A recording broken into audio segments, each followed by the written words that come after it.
Oh, go for it, Megan. We'll take it. Can I go? You know, I think as I reflect upon how we got here with the code changes, it just seemed rushed, and I get it, but it seemed rushed, and I get the sense that there has been some backroom negotiations, and I think for me, success would be moving through this process in a deliberate speed, but not feeling rushed, and to really be transparent about the conversations and how we arrive at where we arrive. Yeah, just being transparent and not feeling rushed.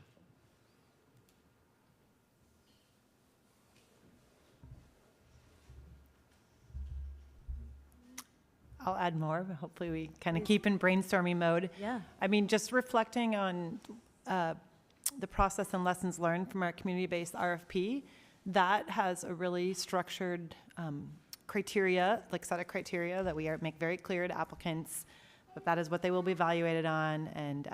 And I will hope that when we develop this CIP, that a lot of those same criteria probably still apply to this process, no matter who we're partnering with. So obviously that's going to include criteria around greenhouse gas emissions and reductions and climate resiliency stuff. And of course our PCEF priority, like that the benefits should go to PCEF priority communities. So I want to see that. The same sets of criteria. We have other ones around engagement and transparency and responsible use of funds and things like that. And reviewing of organizational history and fiscal responsibility. We've been doing that with our community-based applicants, and I think we should do that with all of our fundees, including city agencies. So I would just hope that we're not reinventing a wheel, but that we're applying a lot of what we have determined has worked in the past RFP and applying that into the CIP kind of broadly. It should guide all of our funding commitments, I think.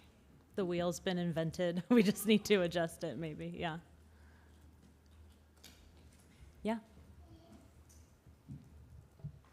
Sorry, I didn't bring my code edits, but trying to understand what, depending on where things land on code edits, are we still expected to perform some kind of outcome on the contractor and workforce agreement?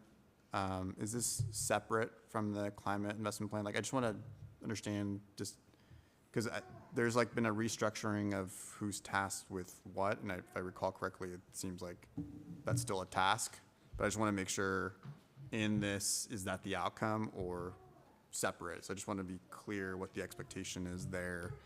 I'm not sure, Sam. Do you know? Yep.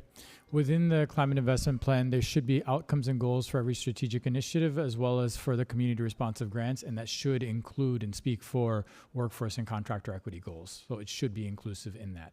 Like any program should name that subject to the specific program.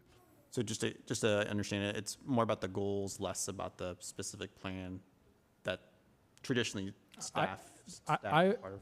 Just want to. Let me look at the language. But the plan itself, and the way we would, I think the way we envision the workforce and contractor equity plan being activated or spelled out would be through the climate investment plan. But let me read the actual language here, so I'm not misquoting something. Yeah, that's helpful. Just trying to think through defining success and what is anticipated within this timeline. I guess depending on that answer, I think it'd be really helpful in this process to get the voices of workers and contractors and those who we are intended to benefit from some of these processes. Like, I think we understand there are clear barriers for women, BIPOC workers, and disabled workers in this sector. And I think that if that's an outcome, it makes sense to be trying to get those workers, those voices before us as they are their, I think, subject matter experts. Thank you. I'll ask one different way before we move on. What does a really amazing climate investment plan look like? Maybe other cities have put something similar out, but we want ours to be 5 times better. What does that look like? Concise and not filled with policy wonky type words. So something that makes sense to the average person. Thanks. We're big fans of that. Megan. I'm also adding, I mean, ideally we'd have some numbers, goals to reach in these. You know, we've got these ideas around tree canopy growth and maintenance, energy efficiencies. Like, I'd like our plans to have number, like how many units, how many trees, how many people impacted. They kind of go to that criteria point I said earlier, but I think we have to have a plan that has numbers so we can evaluate later if we've met those numbers. And that tracks on to our metric and reporting activities we're doing. So to me, that's a really big deal. That's accountable in that way, but also that, yeah, it's just a shared metric. And then the other thing, and I think I've said it in past meetings, is all of these program areas are not like new ideas, and that's why they're good ideas, because we know that 82nd Avenue, we are right next to it right now, there's been tons of studies on how to like add green investments to that. There's been studies in East Portland about adding trees, so I hope we don't reinvent, again, I guess I'm using that same metaphor again, but I don't think our study we should draw on past knowledge that the city has done, or the city has contracted, or nonprofit partners have done. So hopefully we are kind of building off of past accumulated knowledge. Thanks. One more before we go on. Is there anything else you want to add? You will have our contact info, so if you think of something tomorrow or in the middle of the night, you are absolutely welcome to contact us, and we will make sure it gets captured. I just want to add one thing. I think Yeah. I would love to see a vision in there to complement what Megan just said in terms of numbers. Numbers are important, but you know, something that has a narrative, something that people can aspire to. So a vision of canopies, or you know, one of the other, I can't think of the strategic initiative off the top of my head, but just a vision, a small sentence, you know, vision for each of the initiatives. Oh, for each initiative. That's great. Okay. All right. Sierra Maria has her hand up. Oh, great. Oh, thanks. I'm glad I could jump in. I've just been reading a lot of papers from Rebecca Lewis at U of O on reducing GHG and investments and being accountable. I think there's a lot of lessons learned to make these types of plans.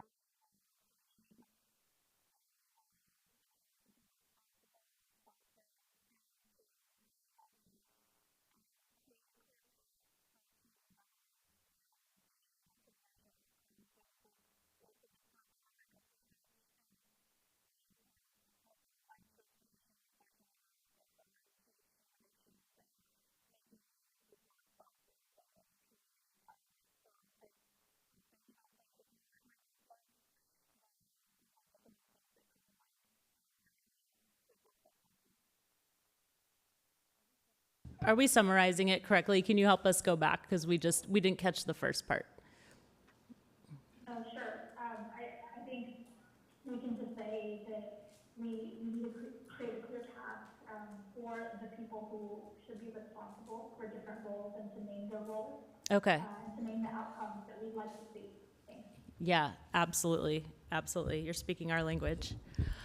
Okay, let's keep going for time, and we're going to have a break in about 10 minutes. So you have all heard of or maybe experienced a SWOT analysis.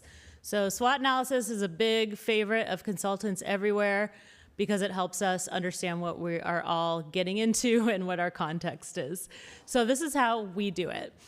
SWOT analysis, if you go back, stands for strengths, weaknesses, opportunities, and threats. So we are going to co-create an analysis of our context right now. What do we have working for us, maybe working against us? Some things will fall into multiple categories.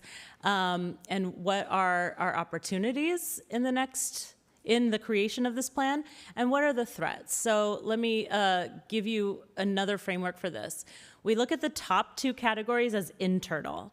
So in our team that's creating this plan, so that would be the committee and staff and us, what are our strengths that we're bringing to the table, but what might our weaknesses be? And then opportunities and threats we'll do after the break, and that's external.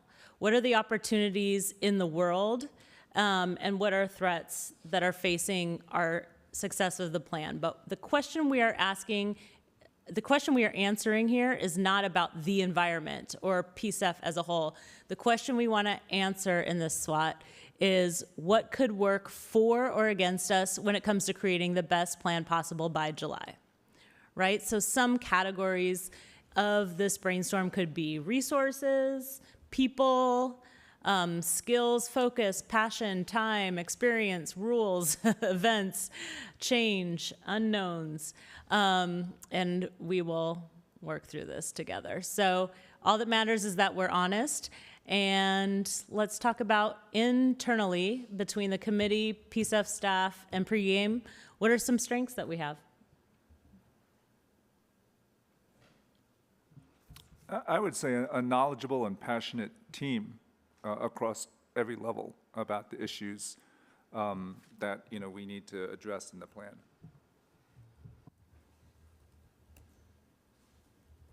Something you've already mentioned is that you've done versions of this before, like you've been through a planning process before, so there's some sense memory and maybe some best practices already.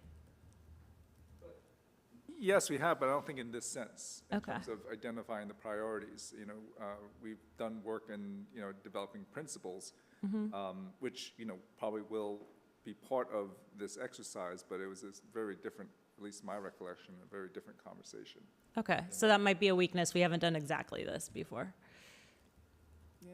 Yeah, but I don't think there's that expectation. I mean, Yeah. it's brand new. Okay, we don't know how it will go yet. Other strengths? This one's always hard in Portland because we're so humble. But I have a feeling all of you have some subject matter expertise too. You're on this committee for a reason.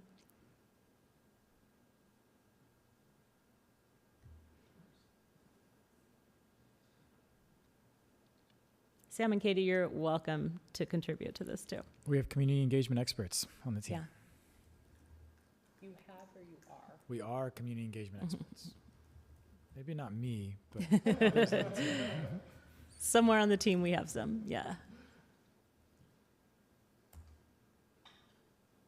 And I would just add, not only experts, but, we have the relationships to do effective community engagement. So we're not kind of reinventing, or we're not starting those relationships from ground zero. We can leverage a lot of the history and experiences that we've had to date in the conversations that we will need to have.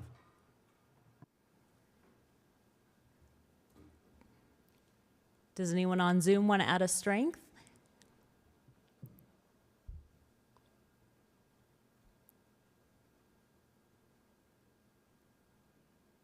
Sure. I know we've got a couple of planners on the committee, so I imagine this is what we would love to be engaged in if we have the time. And I think the weakness too, just the time to be able to do it thoughtfully, to move at the speed of chart, and to be able to wrap in all of the things that we care about.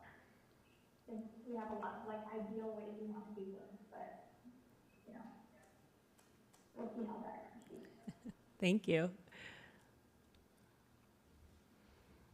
Other strengths?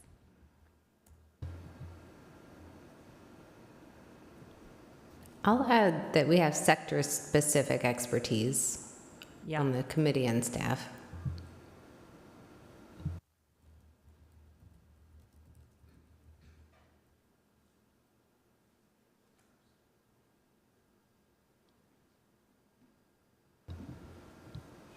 Yeah. I think I guess goes both ways, I suppose. Community buy-in.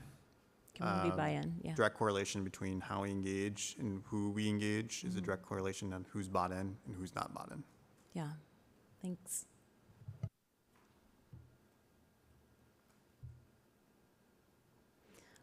All right, a few minutes before the break, you can also email these to us if you don't want them to be publicly broadcast, but some weaknesses within the team. We just say challenges usually, but what are some things that internally might threaten our success in the process or the product that we want to mitigate those things in advance? Robin? Yeah, at a committee level, we're volunteers. Yeah. I was on vacation when we were doing the code review, so I didn't have a chance to kind of chime in. Or if work kind of it gets busy for us, we need to, make that decision. Each of us individually needs that decision, but at the end of the day, we're volunteers and our time can be limited. Yeah. Megan? And somewhat on that same theme, and I'm a little bit of a broken record on this, but we're short a few committee members and have been for a time being, particularly on one with Native and Indigenous representation and experience. And I'm keen to fill our empty slots and to have 9 robust and engaged members, because I think that in terms of our committee and strengths, it's just the more perspectives we have, the better, since it's such a big goal we're trying to achieve. Yeah.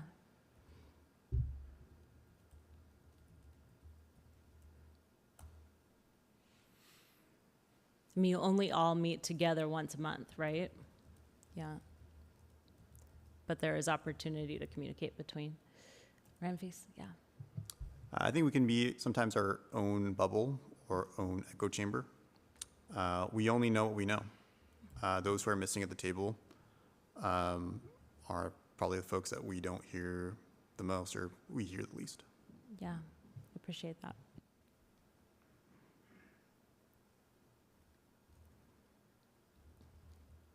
Any other challenges or weaknesses within the team? We will do this exercise again with the PCEF staff, so get ready. Not for you, for themselves. It's a challenge that can be overcome, but I think partly exacerbated by kind of online and limited meeting times is I still don't even know all the staff, so I'm not even sure of what expertise we have and don't have, and so by we broadly. So that's something I think we can overcome in the next 8 months, but. Yeah. All right. With that, it's 7. So we're going to take a 10-minute break. We're going to come back and do the external. And if you think of some other ones, we can definitely add them. But we're going to start right at 7:10. And if everybody could just remember to mute your microphones during the break.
Okay, we're back.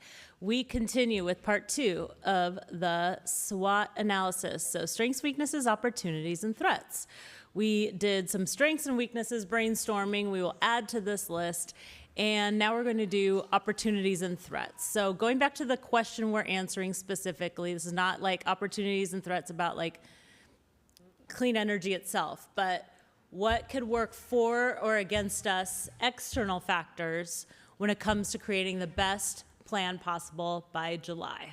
And we put by July in there because we don't have forever, but we do have some time if we use it well. So opportunities.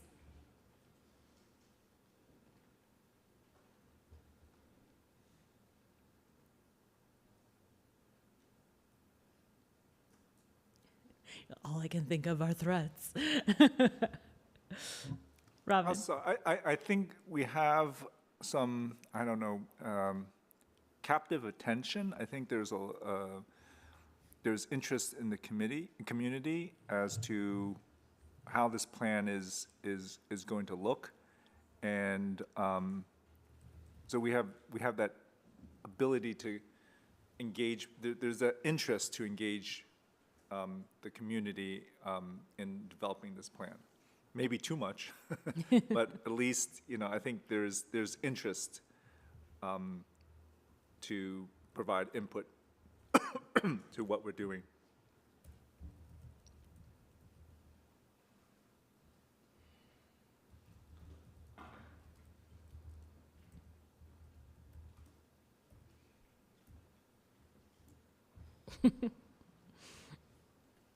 Feel free to jump over to threats if that gets us going, because sometimes it's just two sides of the same coin. Megan? Well, one possible opportunity, two. One is that there is attention at other levels of government that PCEF could perhaps be, we're not doing it alone, so Build Back Better or the IRA or whatever. There's state effort on climate change. There's other levels of effort, and it's possible our PCEF funds can be collaboratively invested with them in these areas for more maximum climate and priority community impact. That seems complicated to pull off, but a possible external opportunity.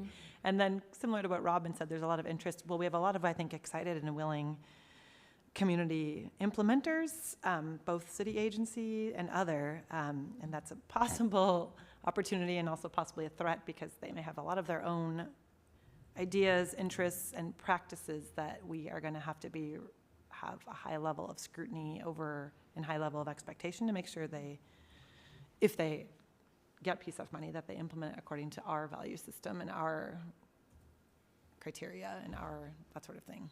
Yeah.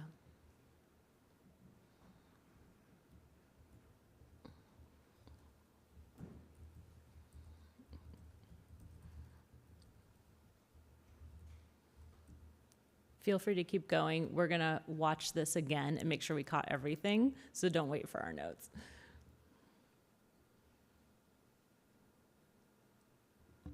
Michael. I think we have a chance here to include the voices and needs of folks who've been historically underrepresented in planning and for people whose needs have been excluded from planning. Thank you. We got that. And Michael. I was going to say that I think we have a little political buy-in right now, and seen as city council members until the last month really have never shown up to a PCEF meeting or seen what's gone into developing the Portland Clean Energy Fund until this point, that maybe they'll be sending representatives more than never. Yeah. Other opportunities in the plan itself. Ramfis. I think maybe just building on what Megan shared earlier, I think we're expecting a huge transformation given the passage of the bipartisan infrastructure law and the Inflation Reduction Act. And I think the only way you really are able to leverage these funds is planning. So I think it's an opportunity to present itself to create another opportunity for collaboration between communities and different sectors within our community.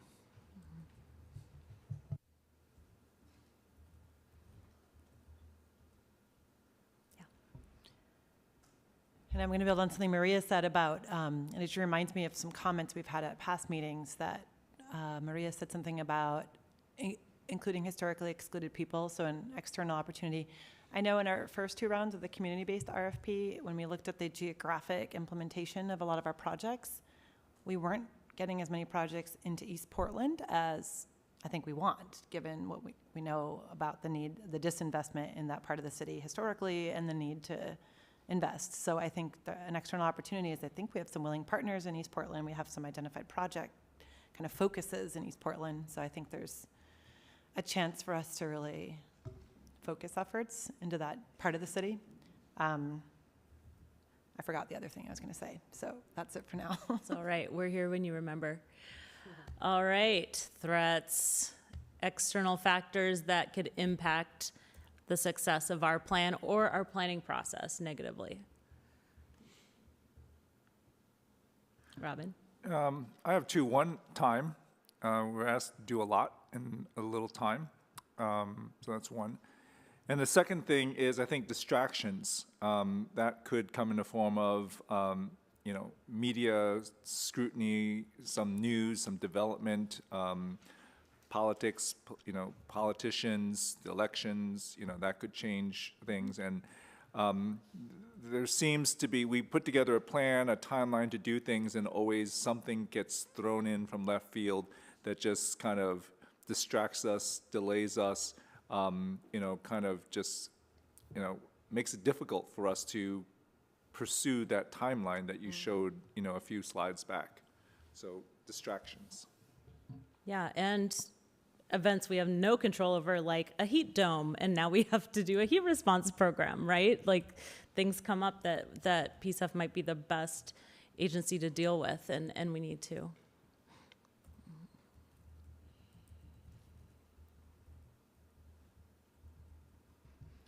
I can always come up with threats, but Yeah. Kind of similar to the too much interest thing, I think there can be bad actors that want money.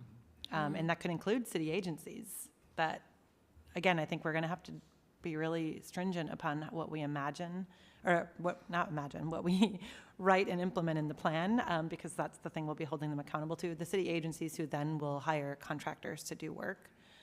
So I think that's a huge threat, that when there's a lot of money on the table, it brings out unsavory interests sometimes. And then another one is a threat that came up in the community meeting, and what I am worried about is that city agencies are going to use this as backfill, despite that not being what we want it to. That they're going to stop doing their other climate funding because they're going to be like, now we have PCEF funds to do that. Right. And that is not what that's not what this should be doing. Yeah. Maria, anything you have for threats?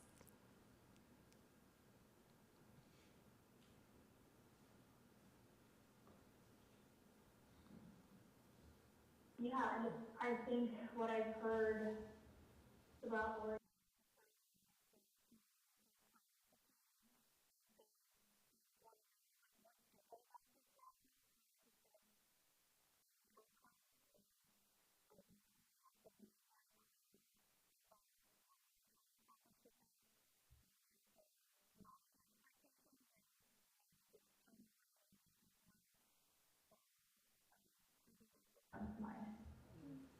We hear that in every project. So we are all about not to solve this on the spot, but finding ways to report back to people what progress we're making and build accountability structure into the plan itself. All right. Any more? Oh, yeah, go ahead. Just kind of reflection on this. I think a threat is just trust in our own hubris. I mean, I think the things that we're talking about does require a level of trust and relationship building between different stakeholders, even those that we may not inherently trust. Yeah. And so I think that's the biggest challenge in addressing our climate needs is how do we collaborate with institutions that we might not run to them, but we need them in terms of doing some of the institutional changes that we need and ensuring that we're benefiting those who are currently being displaced and benefiting those who we've talked about in the past who are not at the table. So I think collaboration is an opportunity we highlighted, but collaboration it's a really tough one to make that actually work and actually make it look like actually work here in this space. So I think that's just a threat is just that our own level of trust and our own level of hubris about how we approach things. Okay. Thanks. All right, one more exercise, 2 out of 3. And again, please let us know if you think of other ones in the next week. So stakeholders. Stakeholders is our fancy way of saying people. Who needs to be involved in this planning process? And what might we want to know from them?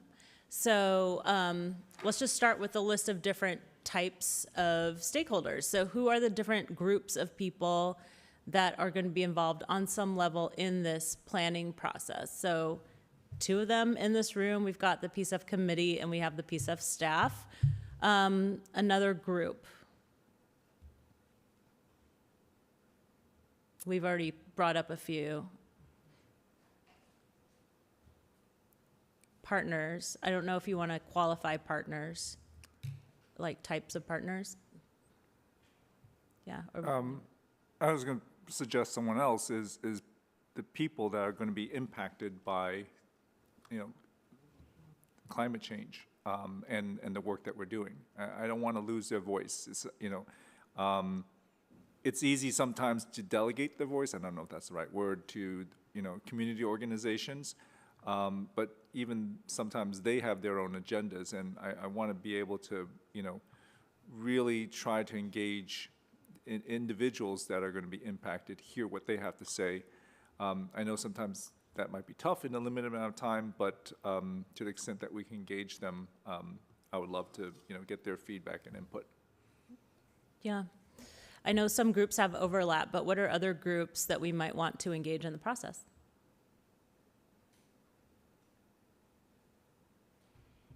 Well, add a few. Specifically, young people have been really vocal around Portland for their views and needs around climate action, but this is an opportunity for them to be able to carve out specific actions and plans in ways that they might not have been invited to before. Oh, I appreciate that group. Thank you. I think you also, a couple times we've brought up historically underrepresented groups, so I want to make sure we capture that.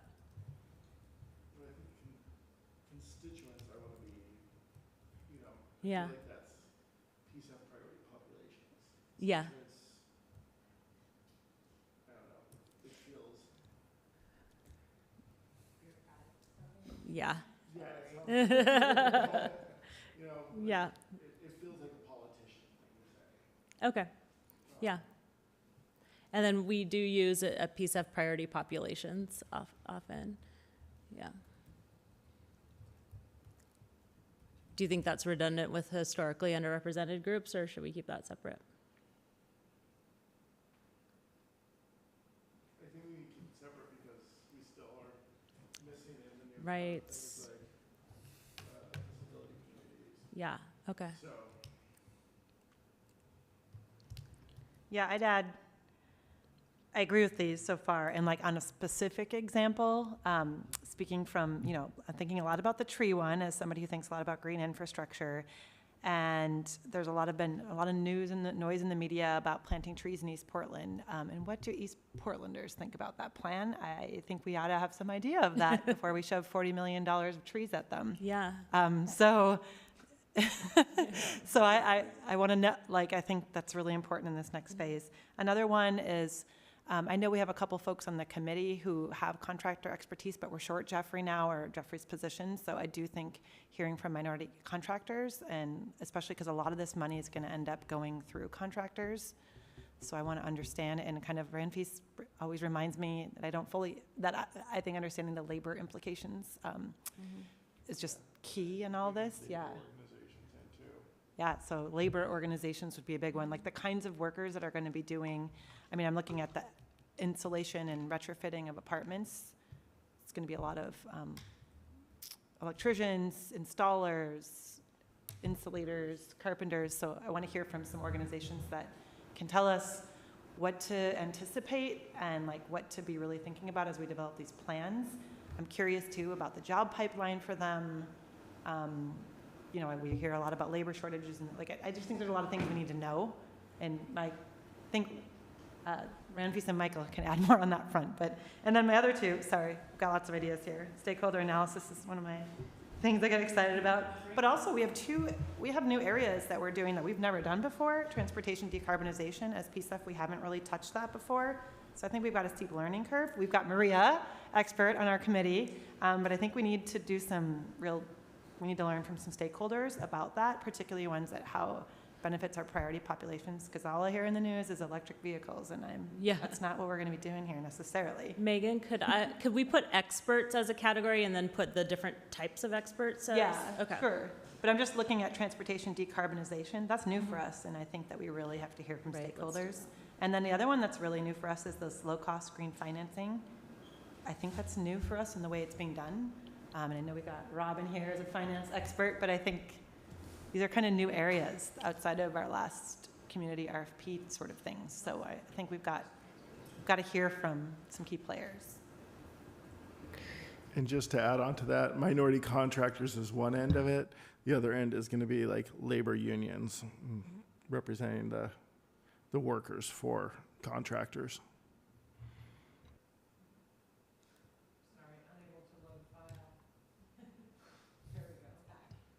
That's all right. We'll go back and get it. Yeah, go ahead and keep going. We can always go back and listen and capture what you said. So unions, yeah. Who else? I'll just add the indigenous native community, tribal nations, disability community. Yeah, I'll just echo, the importance of having different agencies, state, local, county, federal, start collaborating where there are investments that could already be in alignment with some of our PCEF investments. So how do we think about this from a more collaborative, strategic way? Okay.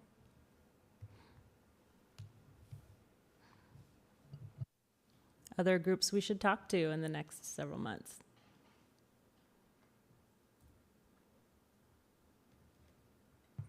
I think tenants. Mm-hmm. We're talking about a high rate of displacement.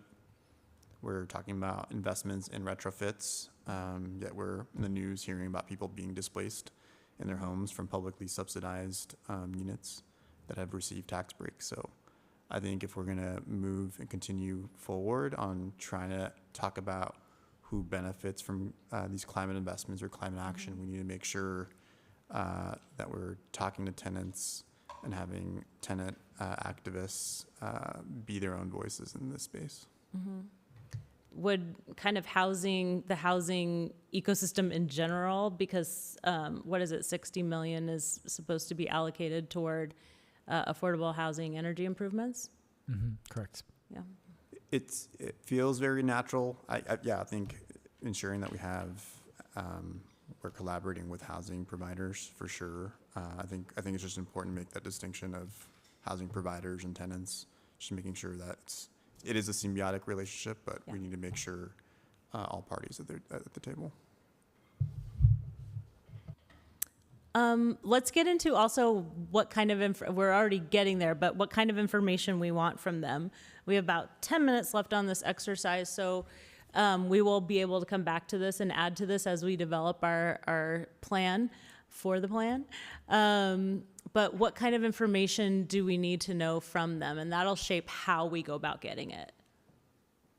And especially if you have the benefit of a third party like us to go ask, what might be helpful to know?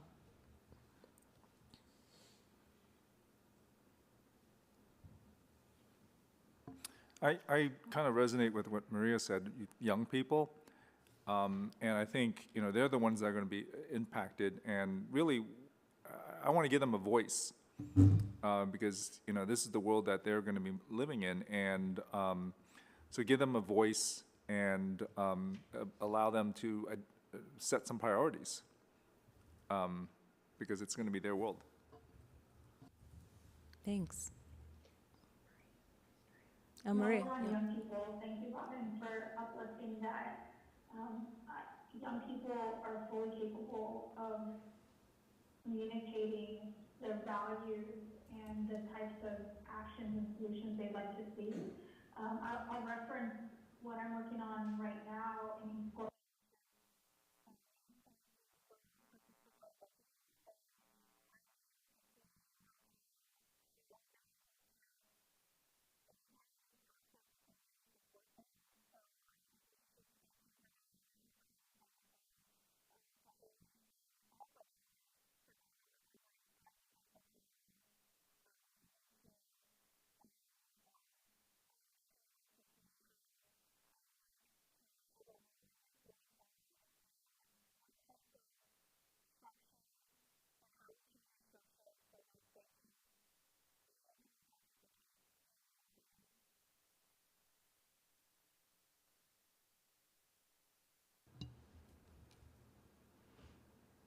What else do we want to know specifically?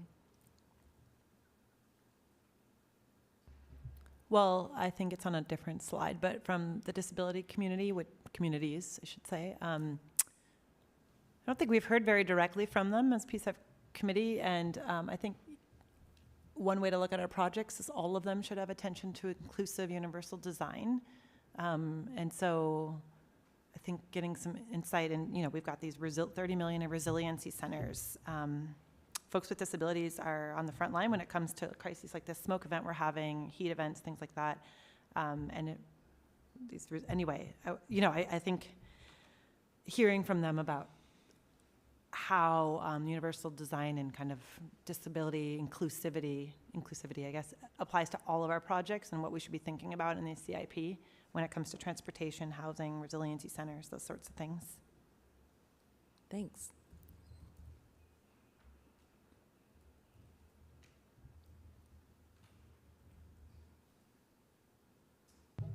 This is probably not going to answer the direct question you're asking here, but I do feel, kind of said this earlier about just feeling like we're our own echo chamber sometimes. Like, this is like probably the opportunity to hear from like the public or what they think is how we would approach this. Yeah. But I know for me, like, I would want these parties to talk to each other. Because that's, I think, at the heart of collaboration in terms of what is a very strategic investment and maximizing that investment. I know seems messy, but yeah, I mean, I don't know how I would make a really informed decision if I'm just receiving a synthesized report. It seems really important just to step back and listen and hear folks think about and problem solve together versus, I think, an approach that we think do really well, which is get feedback in sort of silos. So I don't know how to sort of regurgitate that in a more synthesized way other than get folks together to talk to each other. Yeah. Megan. I have a kind of a general what we need to know from them that doesn't apply. That applies to a lot of the folks in the column left. But just, I think one thing we could do better is hear from our critics or our worst, like, what's a worst case scenario? If all this money is spent poorly and doesn't, like, what is, you know, imagine what has happened so that we can avoid those things. So not just from our critics, but also from our stakeholders who are like, here's what you shouldn't do, because we know how that would work and like what would happen on the ground if you. So I think really thinking through, I think we're all a little bit idealistic here, or at least I am. I mean, can imagine all these best case scenarios, but I think there's a utility in imagining worst case scenarios, like if this money went out the door and was spent poorly, and then so we can backtrack and not do that. All right, we have a few minutes left. Other questions you might want to know from these groups specifically or just in general, and we can help match them up to the right groups later? I have a comment. Yeah. Another just to add is public health, and I feel like we have so many lessons we can learn from them and what they've learned during the pandemic on how to be more responsive to communities who've lost access or who haven't had access to services and proper resources. Thank you. Renfis. Yeah, I know we said labor, but I like to add workers. But I'd really like to know from labor and from workers, how did they make a career in the clean energy space, especially for our BIPOC and women and disadvantaged communities? Like, how did they get in there? How did they graduate and become a junior level worker? What were the barriers? What were the challenges that they faced? What did they see as an opportunity or solution to ensuring that we are diversifying and meeting the future needs of our workforce and ensuring it's diverse? I'd like to really hear those stories. Yeah. What made it work? How do you get someone who is maybe paid as $16 an hour as an apprentice, and how did they get to graduation? What were those pieces that got them through? That would be really helpful to know. How do we ensure we can deliver all of the things we want to deliver in the plan several years from now? Make sure there's a pipeline for the workers. Yeah.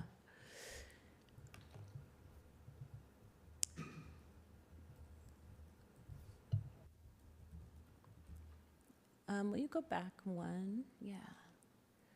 How about with partners, like people who are already in communication with PCEF or with the committee, existing partners, what might be helpful to know from them?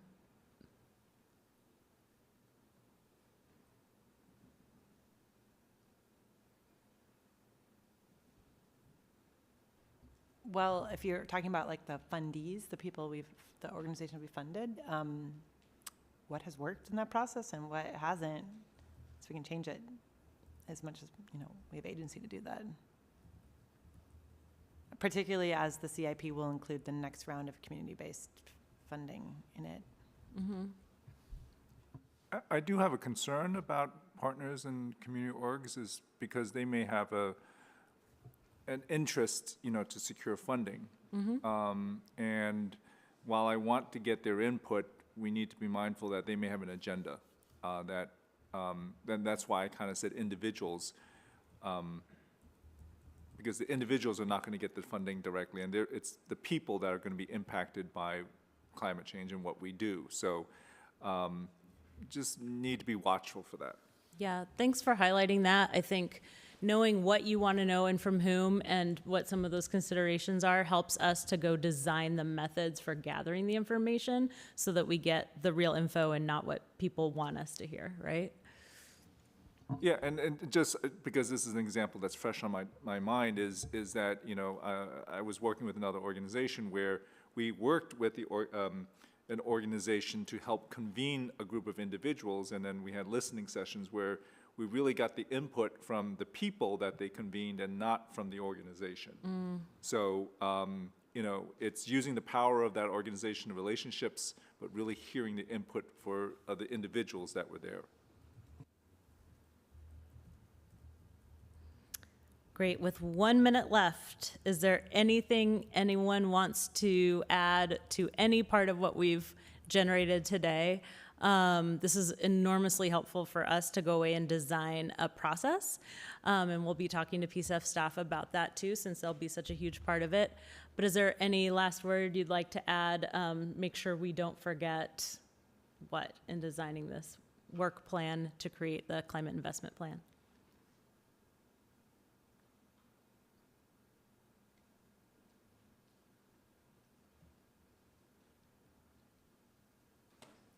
All right, we will send this to you so you have a record of it. If you think of anything else, you have my email address. It's on the event invite, and thanks for your time.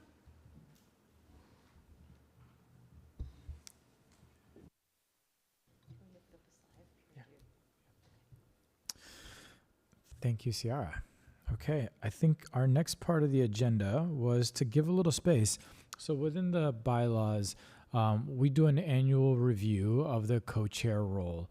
And Megan, since you've only been on, you've joined recently, but not so long. It's not your year up yet, but I think we missed that opportunity a little earlier for Michael, and so we wanted to give a little space for Michael to share his reflections and give some space for him to speak to how he's feeling about his service in the co-chair role.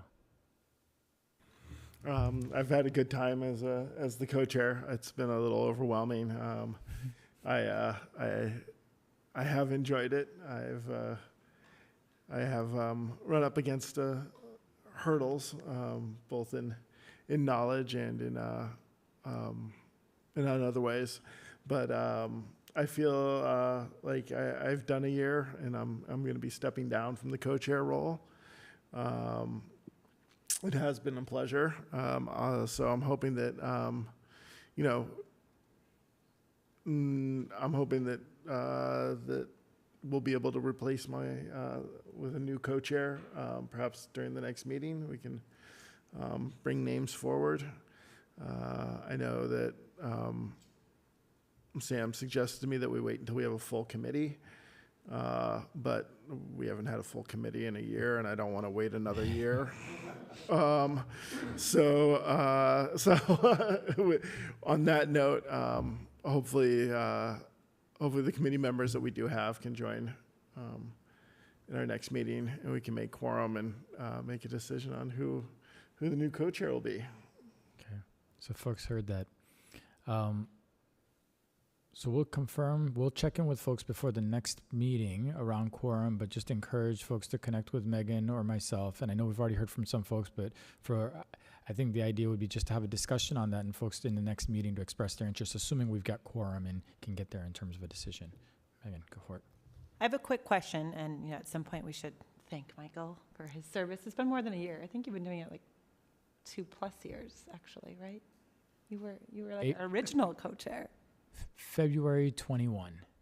Yeah, so you're more than a year. But and maybe we can celebrate you at our in-person gathering next week. But also in Michael's time, we had some policies we were working on around co-chair and governance. So this seems like a really great time to see what we said back then, and I think that we never quite finished the project of finalizing those.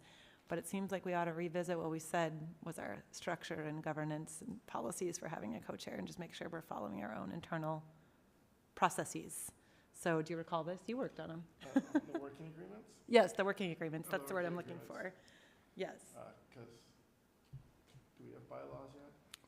Do we actually have bylaws? We've got signed and approved bylaws by the The committee. bylaws, but the working agreements. The working agreements we don't have, okay. Yeah. Working agreements were referenced within the bylaws, and the working agreements are still incomplete, so that is They're true. working.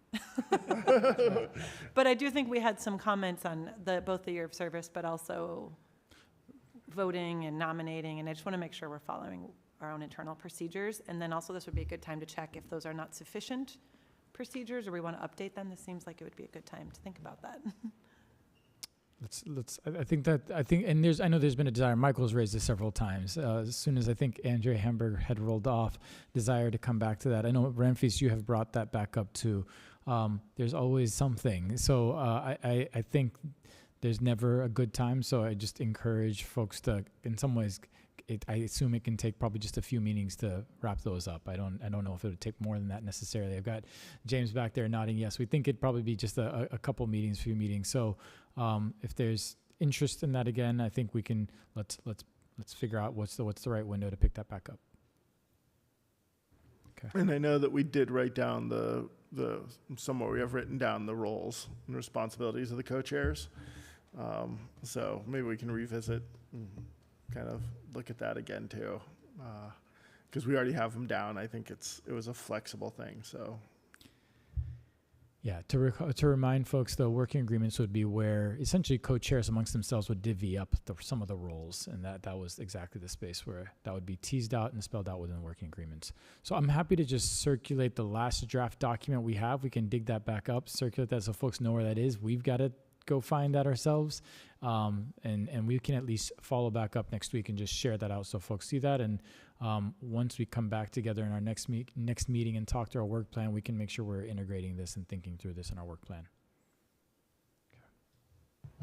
Yep. Just want to just thank Michael for his service on this. Like, I think it's kind of seems like a unthankful job, but I think we really thank you for stepping up. Like, it's a tough job, and you're basically creating the description as you go. And I want to thank Maria and now Megan, who have been able to step up in these roles. I just want to be transparent to folks. Like, I've conveyed interest, but I've seen in different processes where we've had like co-chairs, like burnout's just real, and I hope we can at least have a sort of a tradition of making sure we're tossing the co-chair role around and making sure everyone has that opportunity. So, but I do definitely want to make sure that we're all working on the process. So look forward to whatever next step is and what is our process on that. So, but thank you, Michael, for all your work.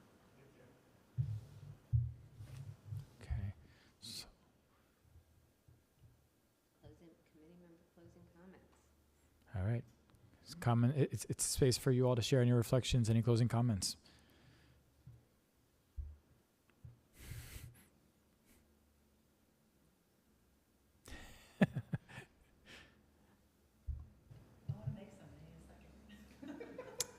I'll chime in while you're writing notes. I think I just want to appreciate, I think, all the work that's gone on for the last few years, especially during the pandemic. I don't think, that we have a perfect, product or a perfect process, but I know folks are, committing their time here, both staff and the committee level. But I do think it's always important that we try to be candid and see where we can be able to improve. And I just wanted to share, I think what I heard in the committee, again, which I've committed in the council hearing yesterday. I think just the importance of making sure we have representation here. So I do hope we can take an exercise of just taking an audit, taking a step back. Are all the voices that we need, are they at the table? Additionally, I just want to say as a value that I feel I think we keep misstepping here within the PCEF program is the voices of workers.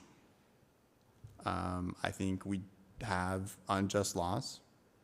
When we look at the National Labor Relations Act, which props up many of the labor standards for workers, we know who the workers are left out, who are not protected. Farm workers, service sector workers. There's a reason. It's racism. And I think what we try to do in the system, in this program, is try to undo those components of racism, or try to combat or be more inclusive of how we think about job creation or how we think about climate action.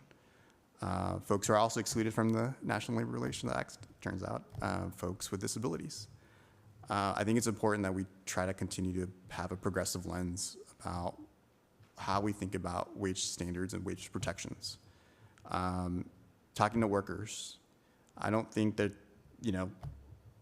I will acknowledge that I'm never correct or right in any policy process. What I do know is when there are concerns about a policy, when we think we need to make changes, especially such as a wage standard, we should be talking to workers at the same time. I think that's where you find the opportunities for compromise. I think we're going ahead on a code change, and a code change to make an exception for trainees. And I think that's unfortunately a travesty. And I think, one of the things I look at, what I've heard from experts and what I've heard from surveys, especially from the Regional Workforce Equity Agreement or the Construction Careers Pathways Project, is access to healthcare, access to wraparound services. And, I think we missed an opportunity to find a compromise in making sure that trainees have access to healthcare and have access to benefits such as retirement. I think a clear, potential opportunity that we're not discussing. But climate action is imperative. I just want folks to recognize that that means what we're talking about is workers at the front lines of climate action. So during these forest fires, we're likely going to see line workers at the front lines addressing, ensuring our infrastructure is working, ensuring those trees are being trimmed. We're talking about transit workers who are going to be operating those buses or being the mechanics. We're talking about letter carriers. We're talking about construction workers. So there's often, I think, a voice that's missed. And so I think, I share my concerns. I've shared my concerns with others. And I think it's just a tough precedent to have. And I think that's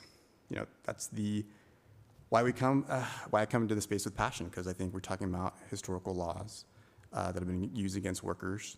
And it's unfortunate when we talk about the challenges of paying a worker with disabilities 180% of the minimum wage and them losing benefits. It's a travesty that we're even having to have that conversation. And that's just the systems of laws that are working against workers. And so, I will pause there, but I hope we continue to have this conversation about how we're inclusive of workers in all aspects that PCEF will touch and not touch. But I think it's really important that we keep creating that space. Thank you.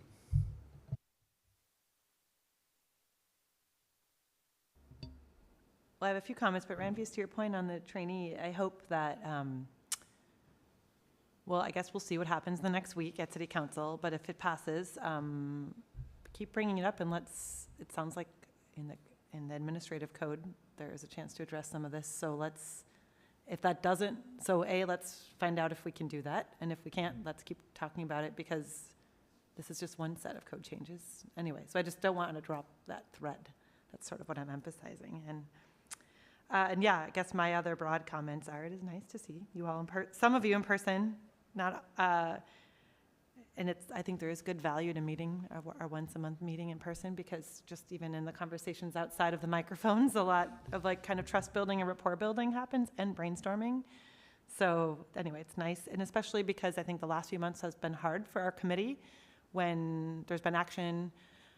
Commissioner Rubier had a right to, as was in the code, to push forward changes, but I think we all felt a little we were left to agree with a set that we weren't leading, and then we weren't meeting in person, and it felt very disjointed, I think, for a lot of us, and there's a lack of cohesion.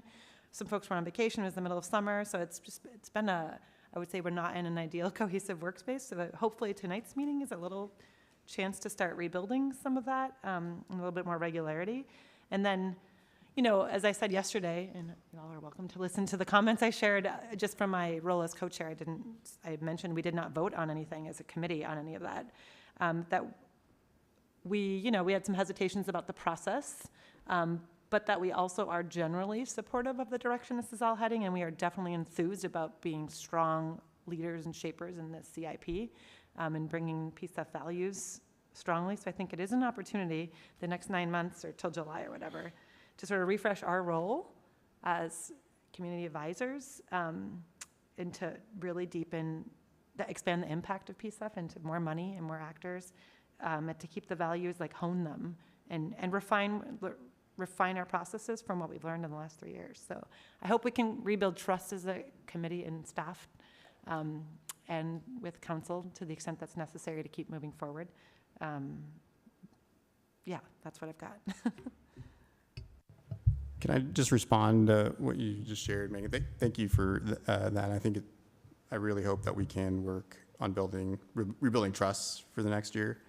I think, one of my concerns out of this particular change was it's not transparent, is not highlighted in the FAQ, and it's unclear what problem we're trying to fix. I've heard 3 different responses, and I don't know if Katie or Sam, if either of you can clarify what is the intended purpose or what problem we're trying to solve with the added language of exempting volunteers and trainees from the family wage standard. I think that's going to be a process that we're going to work through in the administrative rules. It was important, and I think that's worth connecting with the commissioner's office at this point. Can I just follow up? I've heard an explanation it's aimed to exempt apprentices from the family wage standard, as well as just other sort of what could be defined as a trainee. I would encourage you to check in with the commissioner's office at this point.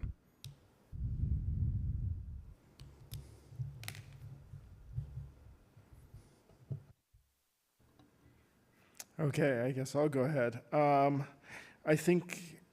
So I was gone, so I was watching this via email and documents that were coming my way. And when I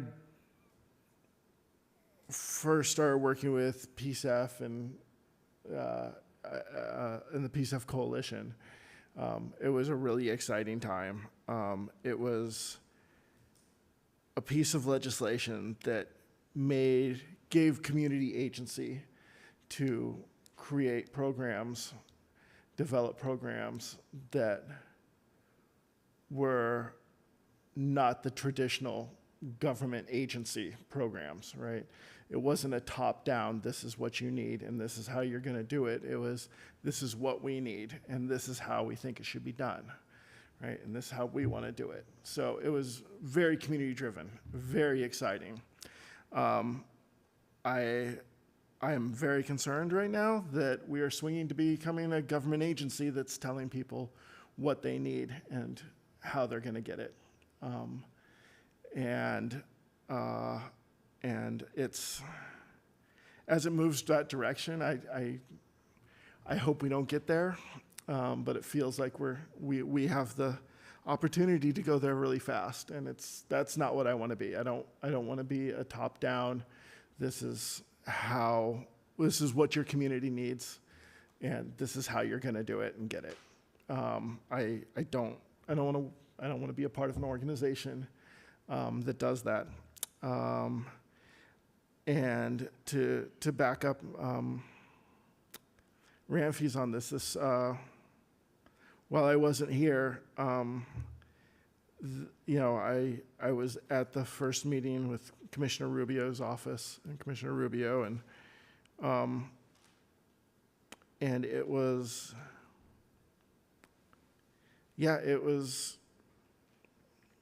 it was not a transparent conversation that we had, and I don't know what happened. I don't know how we came to this so quickly, and I still don't know. I still don't understand the reasons for. I know why we needed code changes. I'm not sure how it came about this way, though. And it felt like it was to the letter of the law, but not to the intent of the law. Michael, if I could interject, I apologize. I do think that we need to probably end the meeting now. It's almost 8 o'clock, and some of these comments are better had directly with the commissioner's office and maybe not in this forum. Okay. All right. Thank you all for coming, and thank you to members of the public for attending online.